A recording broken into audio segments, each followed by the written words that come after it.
Manchester United 2, Crystal Palace 1. Breathe, everyone.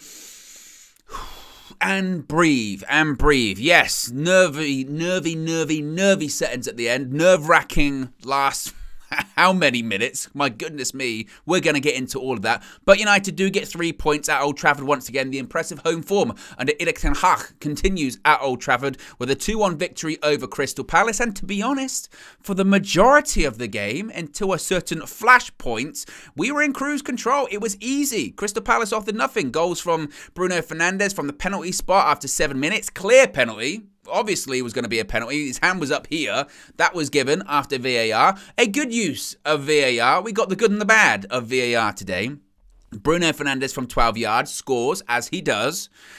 And to be honest, in the first half, we were okay, but you felt like at half time we can go up the gears here. We can do better. And as I mentioned, Crystal Palace really offered next to nothing in the first half, and for the majority of the game, by the way, until this flashpoint, which we'll get onto shortly. So you felt like after the Bruno Fernandes goal early on, we could go up the gears, and we did. Second half, we scored one of the best team goals I think I've seen Manchester United score in a really long time. Beautiful link-up play, intricate link-up play. Finishes off with Marcus Rashford in the middle of the box. Slides it home, 2-0, and you're thinking, game over, done. Job done. Again, Palace have offered nothing. Manchester United have been decent. They've gone up the levels. They've gone up the gears. Done. Easy. And the game suddenly then all changed in the 70th minute with the Casemiro red card. Now, if you haven't seen the game yet, or if you don't care to watch the game, basically what happened is Antony's down the right-hand side of the pitch. He then gets sort of shoved off the pitch or gets tackled, and he flies off the pitch and he goes into the advertising ordinance. Now, obviously at Old Trafford, it's a bit different because the pitch is a bit different at Old Trafford because it's elevated and it's kind of... the pitch is on top of this sort of little brick wall thing around the pitch, so the drop off the pitch is quite substantial, and it's quite a steep angle to go up to get onto the pitch. So he gets shoved off the pitch and he goes into the advertising hoardings. It's probably a booking. It's a booking on the Crystal Palace player, and obviously whenever anything like that happens, you get a mass brawl. You get pushing, you get shoving, you get people, football players shoving each other, going, "Come on, bring it on," all that kind of stuff. So it leads to a mass brawl.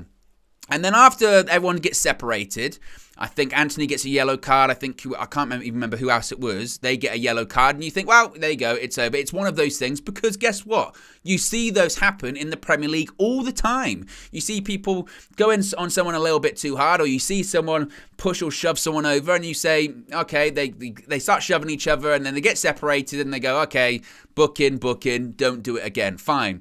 And you felt like we were going to move on, and then suddenly you hear VAR's going to check something, and you go, what's going on? VAR's going to check what? And then suddenly the replays start coming up on the screen of possible violent conduct, Casemiro, possible red card. And then they show the replay, and it's Casemiro during this brawl going up to, I think it's Will Hughes, and he sort of got him around the neck a little bit. He's got him on the collar, I think, initially. Then he's got him around the neck. I think his hand kind of goes up to his face a little bit. And the referee's told to go over to the screen, the television, and then once he's gone over there, you already know what he's going to do. Very, very, very rarely do they go to the TV and say, I disagree, I'm going to stick with it. They do occasionally, but very rarely. So as soon as he goes over there, you know why, he's going to get sent off. And they send Casemiro off. Now, I have a problem with this decision, not so much by the letter of the law. By the letter of the law, it is a red card. When you put your hands up to someone's neck, like it looks like he's choking him, or when you put your hands up to someone's face, you can't do that in modern day football. I understand that. And by the letter of the law, okay.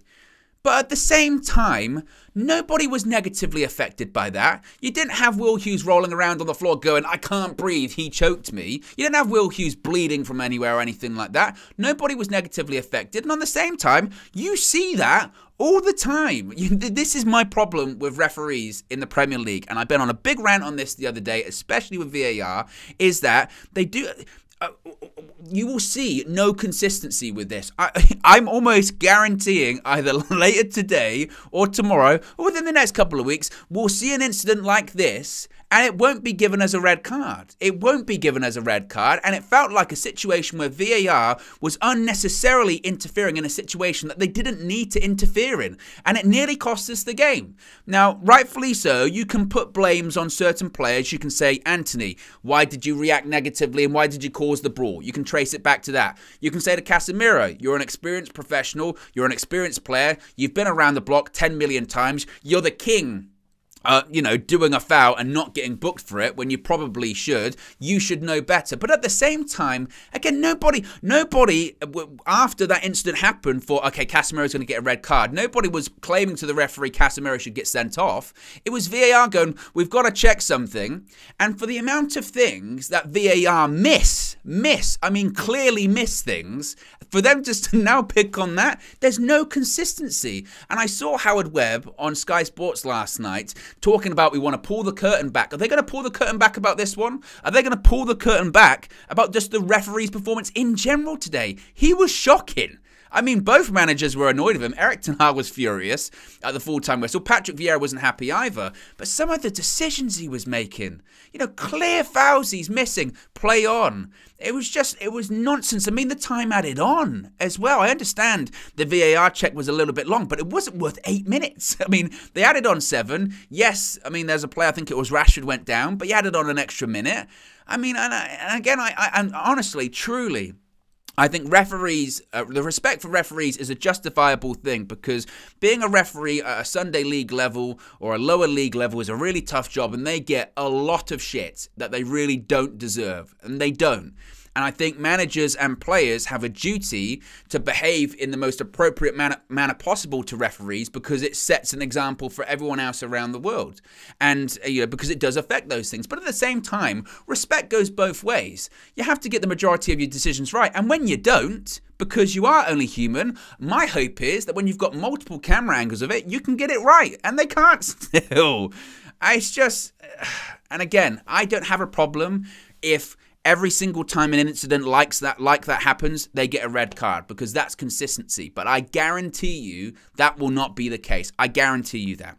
Now, I don't want to spend the entire time, I know I spent the majority of the time moaning about referees in this fan view, but what I do think Manchester United deserve is a lot of credit, because after that red card, game totally changed. We were fully on the ropes, and Eric Ten Hag had to make some big changes. He had to take off Alejandro Garnacho, even though he was a substitute himself. He brought on Maguire, he brought on Lindelof, he brought on Sabitzer. He needed to bring on defensive rigidity, he needed to bring on leadership, and he did just that. And shout out Lisandro Martinez, because the Butcher is an absolute beast. The Butcher was butchering in those last 15-20 minutes when we needed him most. Last-ditch blocks, last-ditch tackles, putting everything on the line, despite the fact the referee was just, I guess, hell-bent on making Manchester United sure United didn't win that game.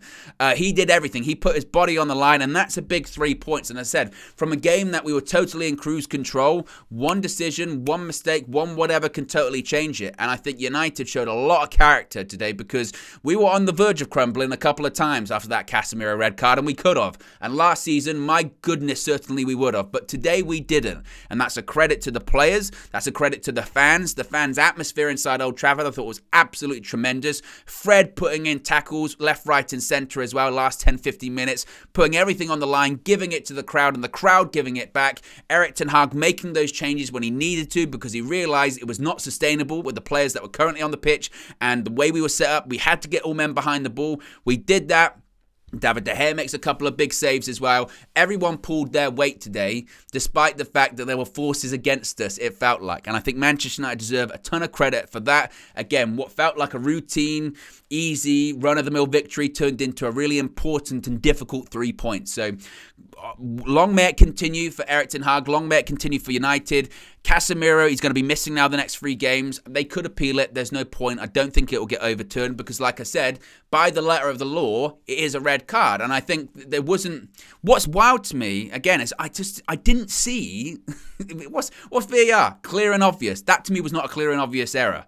But at the same time, it won't get overturned, because they'll say, well, it's not clear and obvious that it was an injustice. By the letter of the law, it's a red card. But again, you see them all the time. In my opinion, of course, people will disagree. Let me know your thoughts in the comment section below. United victorious, just.